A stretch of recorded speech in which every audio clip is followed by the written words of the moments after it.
बिस्मिल्लाहिर्रहमानिर्रहीम। लाखों करोड़ों दुरूदो सलाम मोहम्मद मुस्तफ़ा सल्लल्लाहु अलैहि वसल्लम और आले मोहम्मद पर। मैं हूं उमर दराज गोंदल। इस्टेब्लिशमेंट से जवाब तलबी, अदालत के अंदर दरखास्त आ जाना, फिर इमरान खान के लिए आज का दिन आर पार होना, ये बड़ी इंपॉर्टेंट बातें हैं।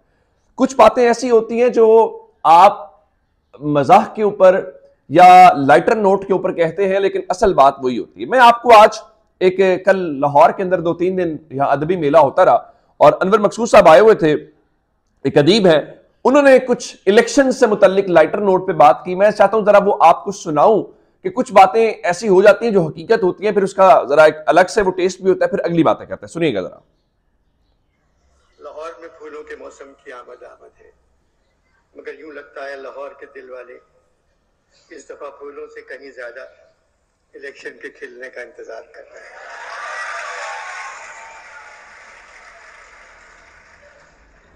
इलेक्शन होंगे या नहीं, ये बात न इलेक्शन कमीशन जानता है, न सरकार,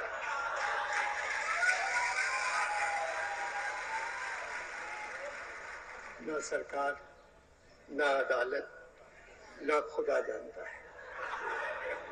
सिर्फ फौज जानती है, मगर वो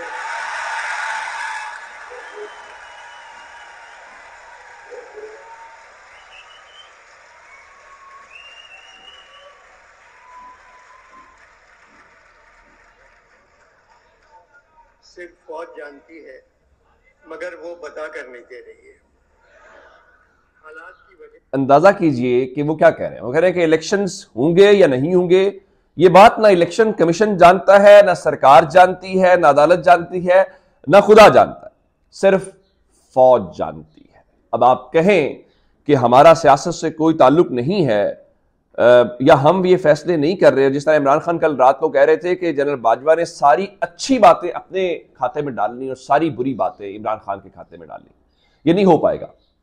मैं आपको बताना ये चाहता हूं कि इस्टेब्लिशमेंट ये कहती है कि उसका सियासत से कोई ताल्लुक नहीं है।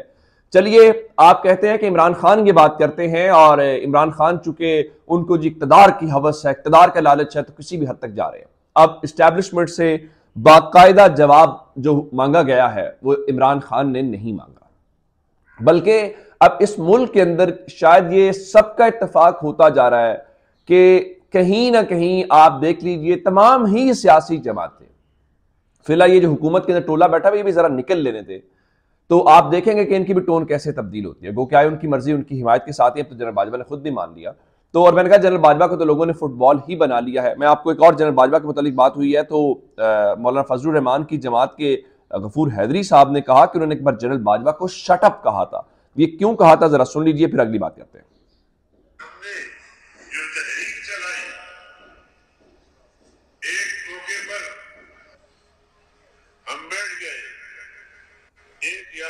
गुजरे थे कि जनरल साहब दरवाजे से नमूदार हुए और बहुत ही नाजेबा जुमले मौलाना साहब को कहना शुरू कर दिया। एक दूसरा तीसरे पे जब वो आए तो मैं खड़ा हो गया। मैंने कहा शट अप जनरल साहब, आगे नहीं बढ़ना। वो भी हैरान हो गया कि यार मुला को क्या हो गया।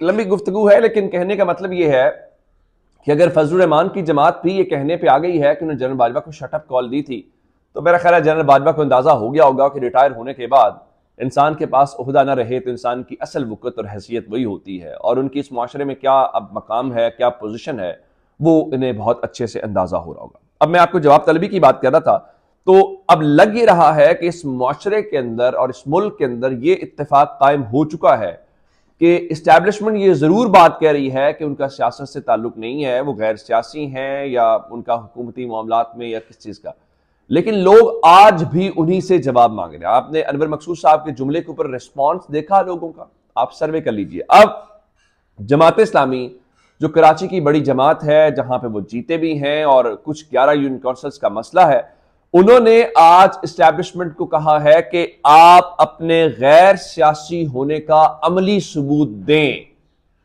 यानी वो कह रहे हैं कि जो आप एक की हिमायत करते हैं दूसरे की नहीं करते, किसी एक को उठा देते हैं किसी एक को गिरा देते हैं, इसका जवाब दें।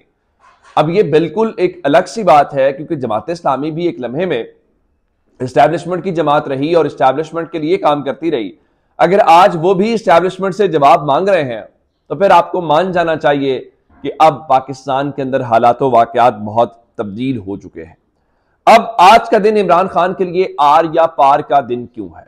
आर या पार का दिन इसलिए है कि आज जनाब आली इलेक्शन कमीशन ऑफ पाकिस्तान ने इजलास तलब कर रखा है और उस इजलास के अंदर खैबर पख्तूनख्वा और पंजाब के हवाले से उन्होंने फैसला करना है।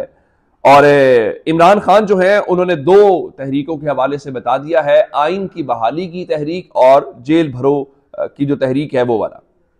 लेकिन मैं आपको ये बात बता दूं कि आज अगर आपको कोई ये कहे कि सिक्योरिटी का प्रॉब्लम है तो उस अक्लमंद को कहिएगा कि आज पाकिस्तान सुपर लीग का जो 8वां एडिशन है वो शुरू हो रहा है। अल्लाह ताला करे खैर वाफियत से मुकम्मल हो, हम सब लोग उसको एंजॉय भी करें।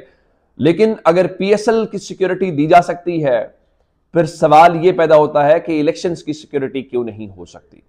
तो ये बातें तो अपनी जगह के ऊपर हैं, लेकिन इलेक्शन के मामले के ऊपर आज इलेक्शन कमीशन के खिलाफ तौहीन अदालत की दरखास्त आ गई है। आपको याद है कि लाहौर हाई कोर्ट ने दरखास्त जो है वो उसके ऊपर फैसला सुनाया था और वहां पे बताया गया है कि इलेक्शन की तारीख, चूंकि अदालत ने कहा था कि शेड्यूल जारी करें और उस हवाले से इलेक्शन की तरफ, तो उसके ऊपर तौहीन अदालत की दरखास्त के ऊपर उन्होंने कहा अदालत फौरी तौर पे इलेक्शन की तारीख का ऐलान का हुक्म दे, और अदालत ने अभी तक उसका जो हुक्म दिया था उसके ऊपर अमल दरामद नहीं हुआ। और ये जो दरखास्त है ये एक एडवोकेट साहब हैं उनकी तरफ से आई है। अब उम्मीद ये है कि अदालत कम अज कम अपनी ही फैसले के ऊपर अमल दरामद करवाने के लिए एक्शन ले लेगी। और जस्टिस जवाद हसन साहब की जो अदालत है उसके सामने एक और बड़ा अहम केस आ गया। वो केस क्या है?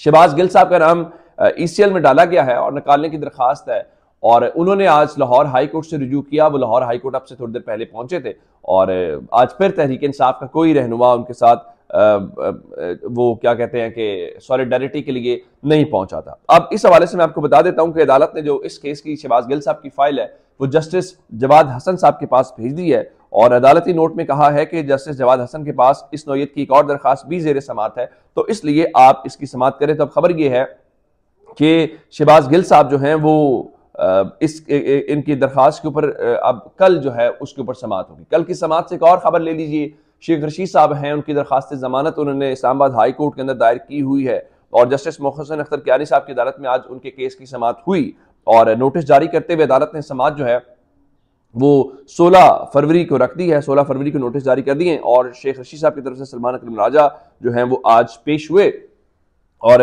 नईम पंजोता साहब जो हैं वो भी पेश हुए। तो ये भी एक चीज है। लेकिन एक केस आज बड़ा इंपॉर्टेंट है जहां पे, चलिए ये वकील बताने का मकसद ये था कि इन केसेस के अंदर वकील पेश हो रहे हैं, हमारे भाई हैं, हम उनको याद करते हैं, हम कभी भी भूलते नहीं हैं, और वो अरशद शरीफ साहब हैं। अल्लाह ताला उनके करवट उनको अपनी रहमतों बरकतों में रखे। उनका केस आज आप जानते हैं कि सुप्रीम कोर्ट का 5 लार्जर बेंच उस केस को सुन रहा है। आप हैरान इस बात के ऊपर होंगे कि इतना बड़ा पाकिस्तान का आदमी जो हर वक्त पाकिस्तान जिंदाबाद की बात करता था, पाकिस्तान का नारा लगाता था, कोई भी वकील सुप्रीम कोर्ट का अरशद शरीफ साहब की वालिदा की नुमाइंदगी के लिए तैयार नहीं है, यानी अरशद शरीफ साहब की केस को लेने के लिए तैयार नहीं है। आपको पता है ऐसा कब होता है? वरना कौन सा वकील है जो अरशद शरीफ का वकील नहीं बनना चाहेगा? कौन सा वकील है जो उनकी वालिदा की दादरसी के लिए अपना किरदार अदा नहीं करना चाहता? ये तब ही होता है जब इस चीज से रोका जाता है, या कम से कम लोगों को थ्रेट या प्रेशराइज किया जाता है। होपफुली ऐसा ना हो, और वकला जो हैं वो जो रूल ऑफ लॉ की बात करते हैं, कम से कम वो जरा करेज का मुजाहरा करेंगे और धरती के इस बेटे को इंसाफ दिलाने के लिए अपना किरदार अदा करेंगे। अपना बहुत सारा ख्याल रखिएगा। खुदा हाफिज।